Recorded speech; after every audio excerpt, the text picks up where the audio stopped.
Hello student, मेरा नाम दिनेश ओझा है और मैं government senior secondary school Sheoganj में as a physics lecturer appointed हूँ।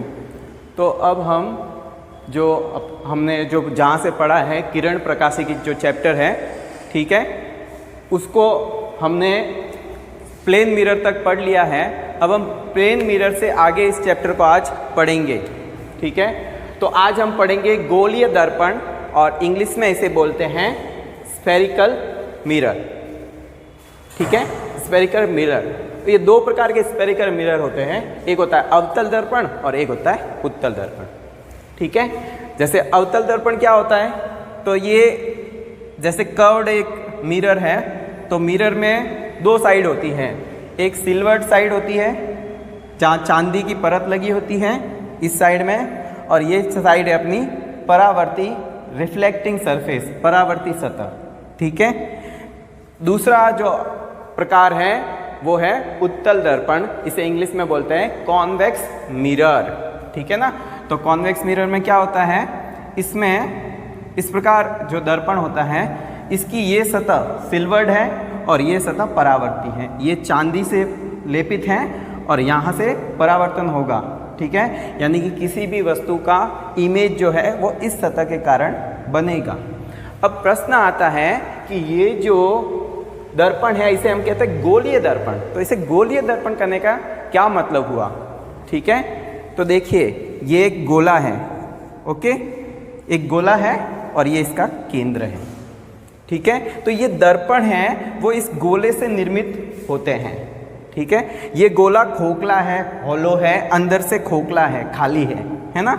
तो देखो इस गोले से हम ये दोनों दर्पण बनाकर देखेंगे कि किस प्रकार ये दोनों दर्पण इस गोले से बना सकते हैं। तो ये जो है गोले की बाहर की जो सतह है, ये इस प्रकार से हमने चांदी से लेपित कर दी, सिल्वर्ड कर दी, ठीक है। फिर यहाँ इसको अगर हम चाकू से काटेंगे यहाँ से यहाँ तक, तो हमें जो दर्पण मिलेगा वो मिलेगा अपना अवतल दर्पण, कॉनकेव मिरर, अवतल दर्पण मिलेगा, ठीक है, ओके।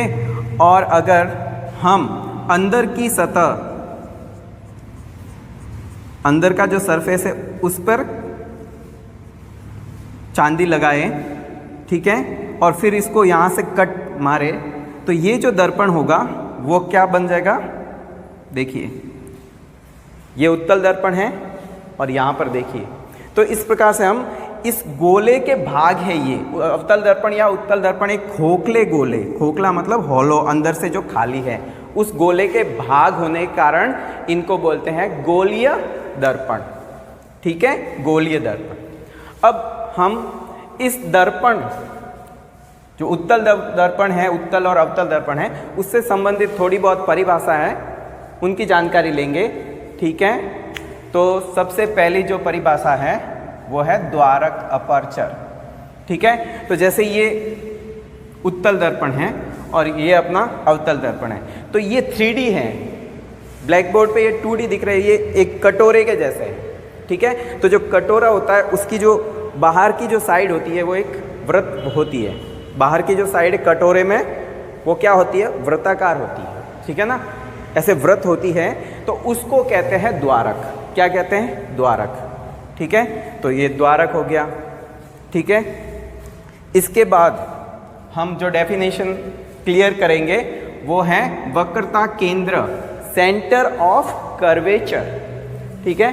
तो जैसे ये गोला है, ठीक है, तो गोले का एक केंद्र भी होता है, गोले का केंद्र होता है, तो इसको तो गोले का सेंटर बोलते हैं, गोले के लिए ये सेंटर है, लेकिन दर्पण के लिए यानी कि उत्तल दर्पण और अवतल दर्पण के लिए क्या है, वक्रता केंद्र, centre of curvature, centre of curvature. तो इसकी डेफिनेशन ऐसे होगी कि यह उस गोले का भाग, उस गोले का केंद्र, ठीक है, जिसका कि दर्पण एक भाग है, उस गोले का जो केंद्र है वो गोले का तो केंद्र कहलाएगा, लेकिन दर्पण का क्या कहलाएगा, वक्रता केंद्र, रेडियस ऑफ कर्वेचर, ठीक है। नेक्स्ट जो है वो मैं आपको डेफिनेशन बताऊंगा, वक्रता त्रिज्या, वक्रता त्रिज्या, ओके। तो ये जैसे ये पॉइंट है, गोले का मिड पॉइंट है, जैसे दर्पण का मिड पॉइंट है और ये गोले का केंद्र है, यानी कि दर्पण का क्या है, वक्रता केंद्र। तो इन दोनों को मिलाने से जो लंबाई हमें प्राप्त हो रही है, जो रेखा हमें प्राप्त हो रही है, उसे हम इस दर्पण की क्या कहेंगे, वक्रता त्रिज्या कहलाएगी। और ये गोले की तो है त्रिज्या और दर्पण की क्या है, वक्रता त्रिज्या। ठीक है। अब नेक्स्ट डेफिनेशन है ध्रुव। ध्रुव, तो इस गोले का जो मिड पॉइंट है, इस गोले का जो ये जो मिड पॉइंट है जो बीच में आया हुआ है, उसे कहते हैं, सॉरी, ये दर्पण का जो मिड पॉइंट है जो बीच में आया हुआ, उसे कहते हैं उसका ध्रुव। ठीक है, इंग्लिश में उसे बोलते हैं पोल। ओके। उसके बाद नेक्स्ट डेफिनेशन हम लेंगे, वो है मुख्य अक्ष। मुख्य अक्ष, प्रिंसिपल एक्सिस। ठीक है। तो जैसे ये अपना उत्तल दर्पण है, मान लो ये उत्तल दर्पण है, ये उस गोले, इसका क्या है, वक्रता केंद्र। तो ये जो पोल है और ये जो वक्रता केंद्र है, पोल को P से रिप्रेजेंट करेंगे और वक्रता केंद्र को C से रिप्रेजेंट करेंगे। तो इन दोनों को मिलाते हैं तो जो रेखा प्राप्त होती है, अनंत लंबी रेखा, इसे हम कहते हैं प्रिंसिपल एक्सिस, मुख्य अक्ष। ठीक है। और इसके बाद की जो डेफिनेशन है वो है फोकस बिंदु। फोकस बिंदु, फोकस बिंदु क्या होता है वो समझने की कोशिश करेंगे।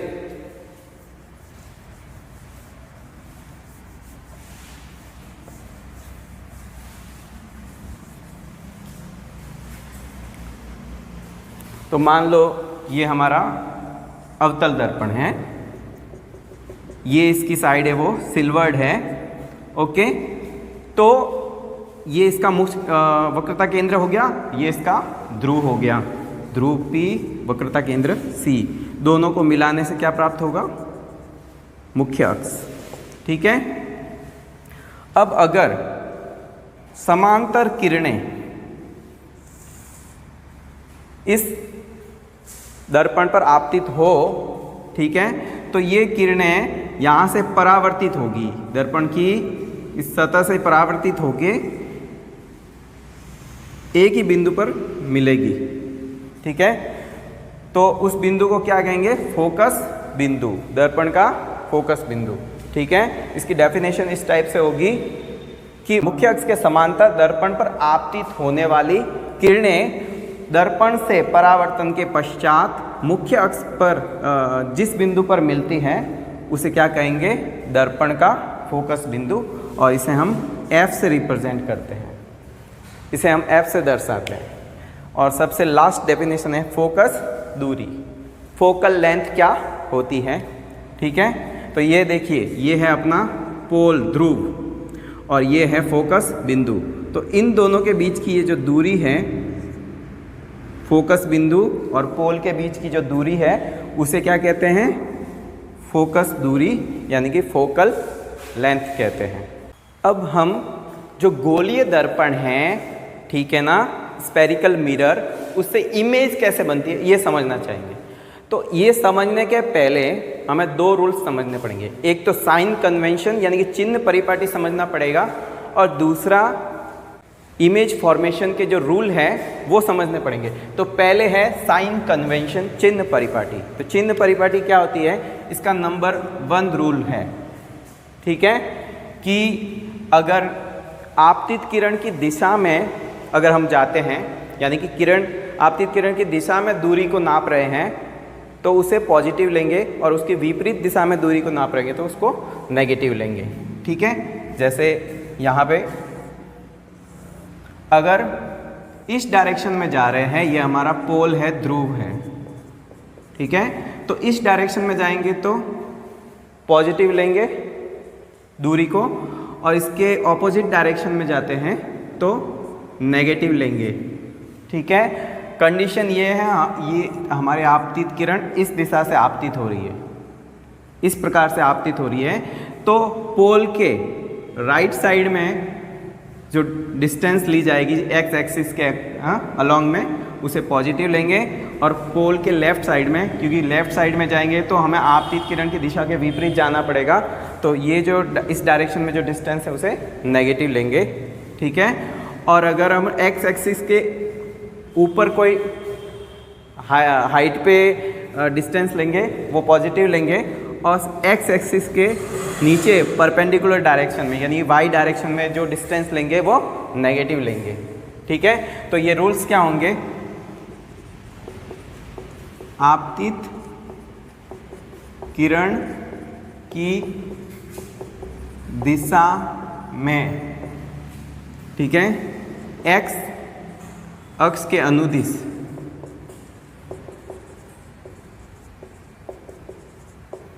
दूरी पॉजिटिव लेते हैं। ये पहला रूल है। दूसरा है आपतित किरण की विपरीत दिशा में एक्स अक्ष के अनुदिश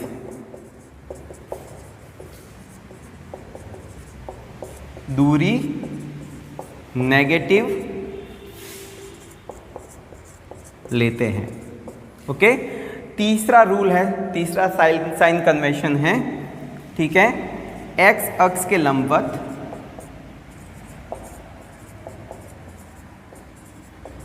ऊपर की ओर दूरी पॉजिटिव लेते हैं। चौथा, एक्स अक्ष के लंबवत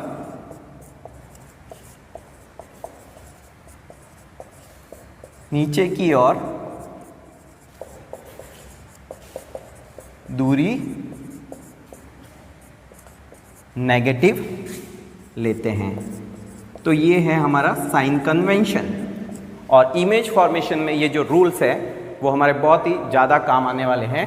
सिंपल से रूल है। पहला रूल है कि अगर आपतित किरण की दिशा इस टाइप से है तो एक्स एक्सिस के अलोंग, ठीक है ना, उसकी राइट साइड में यानी कि आपतित किरण की दिशा में, ठीक है, जो भी डिस्टेंस ली जाएगी वो पॉजिटिव ली जाएगी, और उसके ऑपोजिट डायरेक्शन में यानी कि आपतित किरण अगर इधर से आ रही है तो एक्स उसकी ऑपोजिट डायरेक्शन में एक्स एक्सिस के अलोंग कोई डिस्टेंस लेंगे तो वो नेगेटिव लेंगे, और एक्स एक्सिस के परपेंडिकुलर ऊपर की ओर अगर दूरी लेंगे तो पॉजिटिव, और नीचे की ओर दूरी लेंगे तो नेगेटिव।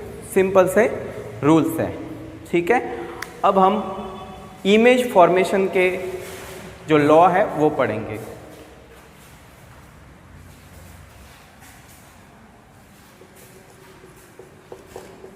प्रतिबिंब निर्माण यानी कि इमेज फॉर्मेशन, ठीक है ना, के नियम, लॉज ऑफ इमेज फॉर्मेशन, प्रतिबिंब निर्माण के नियम।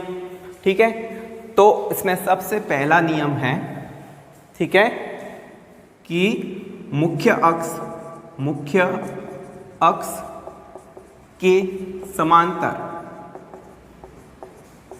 दर्पण पर आपतित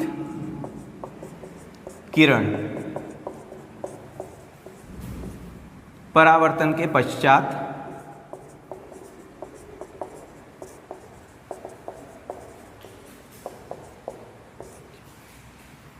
मुख्य फोकस से गुजरती है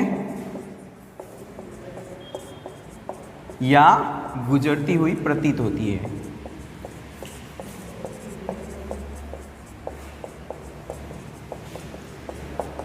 ठीक है, यानी कि ये हमारा अगर अवतल दर्पण है और ये अपना मुख्य अक्ष है, तो कोई किरण, जैसे ये अपनी वस्तु है, ऑब्जेक्ट है, तो इसके समांतर यदि कोई किरण दर्पण आपतित होगी तो दर्पण पर आपतित होकर ये परावर्तन के पश्चात मुख्य फोकस बिंदु से गुजरेगी या गुजरती हुई प्रतीत होगी। ये फर्स्ट लॉ है। ठीक है, दूसरा नियम है कि यदि कोई किरण फोकस से आपतित होगी तो परावर्तन के पश्चात मुख्य अक्ष के क्या हो जाएगी, समांतर हो जाएगी। ओके,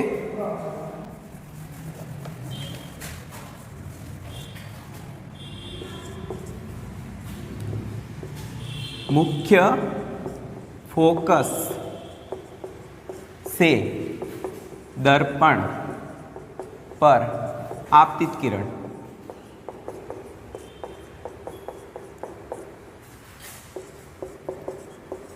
परावर्तन के पश्चात मुख्य अक्ष के समांतर हो जाती है।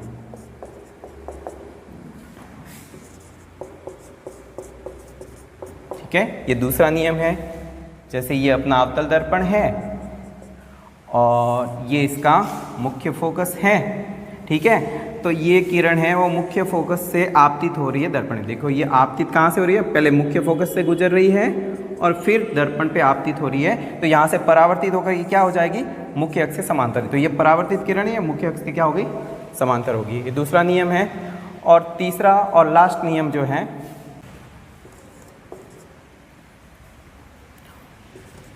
वक्रता केंद्र से दर्पण पर आपतित किरण, ठीक है, दर्पण से परावर्तन के पश्चात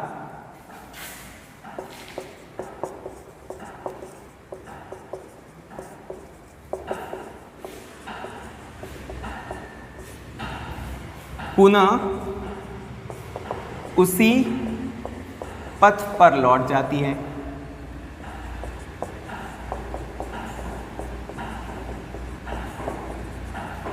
ठीक है, तो ये है अपना अवतल दर्पण और ये है मुख्य अक्ष और ये इसका फोकस बिंदु और ये है इसका वक्रता केंद्र। तो ये वक्रता केंद्र पर आपतित हो रही है, वक्रता केंद्र से आपतित हो रही है दर्पण पे। तो ये परावर्तन के पश्चात परावर्तन के पश्चात क्या होगी, जैसे इस प्रकार आपतित होती है तो दोबारा इसी पथ पर वापस चलेगी। इस प्रकार आपतित हो गई और दोबारा इसी पथ पर वापस लौट जाएगी। तो ये हमारे हो गए प्रतिबिंब निर्माण के नियम। Thank you very much. अगले जो लेक्चर है उसमें हम गोलीय दर्पण के कारण किस प्रकार प्रतिबिंब का निर्माण करते हैं उन नियमों को समझेंगे।